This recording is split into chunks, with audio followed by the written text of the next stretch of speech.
প্রিয় ভাই ও বোন, একটি ছোট প্রশ্ন।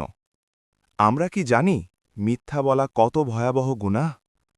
আল্লাহ বলেন, নিশ্চয়ই আল্লাহ মিথ্যাবাদীকে সৎ পথে পরিচালিত করেন না।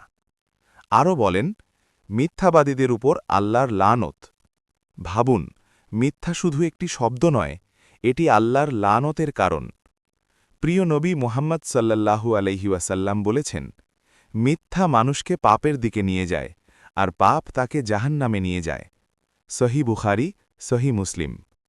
আরেক হাদিসে এসেছে, মানুষ বারবার মিথ্যা বলতে বলতে আল্লাহর কাছে মিথ্যাবাদী হিসেবে লিপিবদ্ধ হয়ে যায়। অর্থাৎ এক সময় মিথ্যা আমাদের পরিচয় হয়ে যায়। কিন্তু সত্য হল, মিথ্যা ছাড়া জীবন চলা সম্ভব।